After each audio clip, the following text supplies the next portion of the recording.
Hello, I am Adriana Valero, an English teacher for adults at Official School of Languages. Today, I'm going to teach you about American slang. I want you to know what slang is, where you can use it, and also to give you some examples so you can recognize slang words. So first of all, what is slang? We can define slang as very informal words or expressions that are very common in spoken language. In other words, very informal language. When do we use slang? If you ask Americans, they would say they use slang all the time. It's very common for them to use it in many situations, so they use slang with friends, with family, and with colleagues. And it's so common for them that sometimes they don't realize they're using slang. However, there are some situations where you shouldn't use slang, for example, in a job interview or in a university exam. And also, if you ask people you don't know in the street, it's better to use standard language.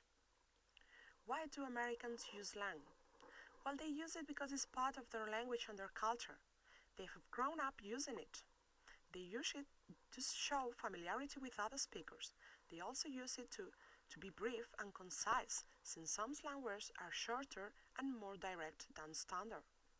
They also use it to be different, since sometimes specific dialect can have its own slang. And they also use it just for fun. Now I'm going to give you several examples of slang in different situations, and I hope you enjoy them. So the first situation is when you greet people in the street, or when you greet your friends. So imagine you bump into a friend. If it's your friend, you don't say, "Hello Peter, how are you?" It's better to say, "Hey Jimmy, what's up?" or "Hey Jane, what's poppin'?" And both expressions have the same meaning. How are you? How are things? Then you're at a party with your friends, but you're not having a good time. There aren't many people at the party, nobody's dancing, so you turn to your friends and you say, "This party's lame," which means this party is very boring. And your friends agree, so you decide it's time to leave the party and go somewhere else. So you would say, "Let's bounce," which means let's get out of here right now. Now you're waiting up at a bar for a friend who is always late, and you look up and you see a strange man staring at you. Finally, your friend arrives and you say to her, "I'm glad you're here. That creep has been staring at me for 5 minutes." And in this sentence, the word creep is used to refer to a strange person who stares at you and makes you feel uncomfortable. And another way of saying the same would be, "That guy was giving me the creeps." And giving me the creeps means making you feel uncomfortable. Now we have a very different situation with a friend who's been lying to you. So imagine your friend was supposed to visit you last Saturday, but he told you he was sick. However, your sister saw him at the cinema with another friend and he didn't invite you. So you call him and you say, "You were sick? What a load of bull." And this means, "I don't believe a word you say." The word bull is the abbreviation for bullshit, which means lies. Another way of saying the same would be, "You were sick? Fat chance, my sister saw you." And here fat chance means, "No way, it's not possible." So your friend has been lying to you, and obviously now you're really angry. So talking to another friend you say, "I'm so pissed with Tom, you know. He lied to me the other day." So here the adjective pissed means really angry or upset. Or imagine your other friend Lisa, who is always nice and friendly, but today she isn't in a very good mood. So talking to another friend you say, "Lisa didn't get much sleep last night and now she's really cranky." And here cranky means easily irritated or annoyed. So you've trusted your friends for a long time, and you have a best friend who you tell all your secrets, and she always promises not to tell anyone. However, the next day, everybody knows your secret, so you say to her, "You're such a big mouth, I can't tell you anything." And big mouth means she talks too much and she tells people everything. And there's also this other person you believe she was your friend, but she has been telling bad things about you. So when you discover, you tell her, "You're a backstabber." And a backstabber literally means a person who pushes a knife into your back. So it refers to a person you can't trust. Talking about school, you can use slang to tell your friends that you didn't go to school when you were supposed to go. So you would say, I played hooky the other day. Hooky is an old-fashioned term for hide and seek. So this sentence literally means to hide from school. So in slang, to play hooky means not to go to school during school hours. Now let's look at different ways of expressing you're in trouble in slang. So the first situation, imagine you invite friends over for dinner. You spend the whole afternoon cooking a special meal, but then your sister calls and you spend an hour on the phone with her. After your phone conversation, you're back in the kitchen and you realize the chicken is completely burnt in the oven.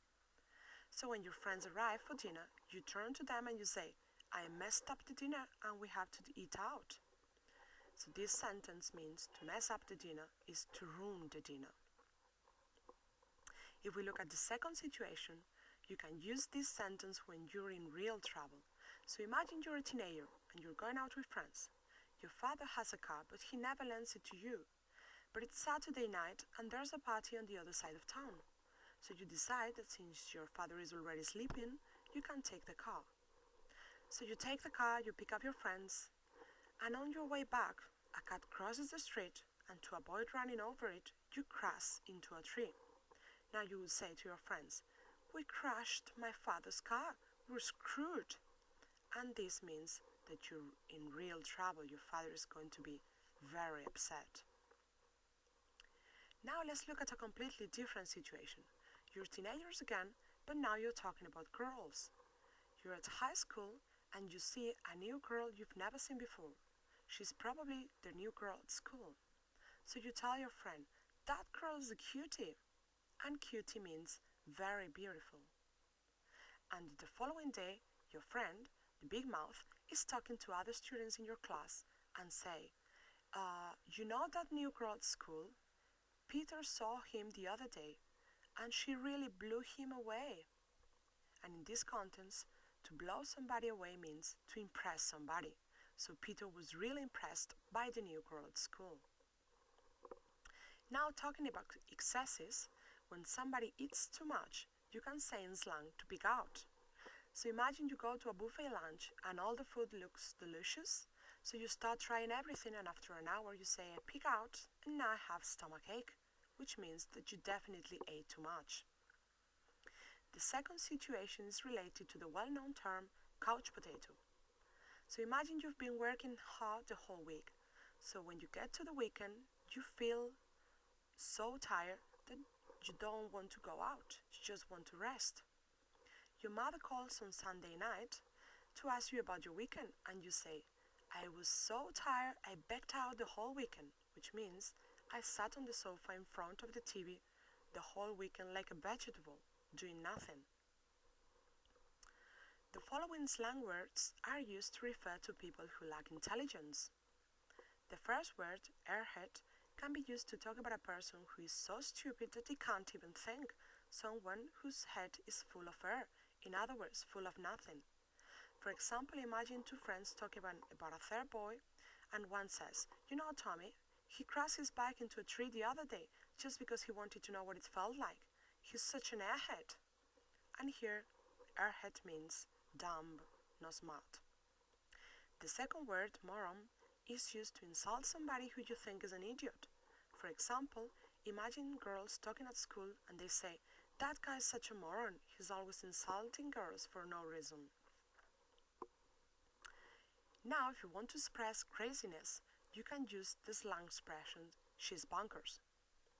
So imagine two teenagers talking at high school and one says, you know the history teacher, the other day we were talking all the time, not listening to her, so she sat on the floor to call our attention, she's bonkers. And here bonkers means crazy.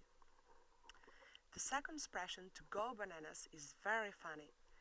It can be used to describe to somebody who goes crazy. For example, do you remember Tom?